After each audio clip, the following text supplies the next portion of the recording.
এবার ফাইনালি অনিক মেঘলাকে ডিভোর্স দেওয়ার জন্য তাদের বাড়িতে চলে আসবে। বিস্তারিত জানতে সম্পূর্ণ ভিডিওটি দেখতে থাকুন। আসসালামু আলাইকুম প্রিয় দর্শক, সবার কি অবস্থা? হাজির হয়ে গেলাম গরিব ঘরের রাজপুত্র নাটকের 17তম পর্ব কবে প্রচারিত হবে এবং এই পর্বে কী সব ঘটতে চলছে তার অগ্রিম খবর নিয়ে। অলরাইট, এই ভিডিও শেষেই জানিয়ে দেব গরিব ঘরের রাজপুত্র নাটকের 17তম পর্ব কবে প্রচারিত হবে। আর এই পর্বে আপনারা দেখতে পারবেন এবার ফাইনালি অনিককে দেখা যাবে সে মেঘলাকে ডিভোর্স দিয়েই ফেলবে, কারণ মেঘলা এবং অনিকের সংসারটি অনিকের চাচা চাচি ভেঙে ফেলছে। এটা অনিক কিছুতেই বুঝতে পারছে না এবং এক পর্যায়ে অনিক তার চাচার কথাই বিশ্বাস করবে যে মেঘলার পেটে অনিকের বাচ্চা নয়, মেঘলার পেটে অন্য কারো বাচ্চা রয়েছে। আর এটি শুনে অনিক নিজেকে আর কন্ট্রোল করে রাখতে পারবে না, তাকে দেখা যাবে সে দৌড়ে মেঘলাদের বাড়িতে চলে যাবে। আর অন্যদিকে বৃষ্টিকে দেখা যাবে সে অনিকের সাথে সংসার করতে চাইবে না।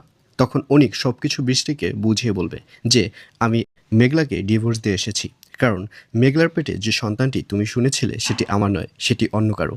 এবং আমার লাইফে মেঘলা বলতে আর কেউই নেই, আমার লাইফে বৃষ্টি প্রথম এবং বৃষ্টি শেষ। আর এই কথা শুনে বৃষ্টিকে দেখা যাবে সে অনিককে আরও বেশি ভালোবাসা শুরু করে দেবে। তো ভিউয়ার্স, জানিয়ে দিচ্ছি এই পর্বটি কবে প্রচারিত হবে।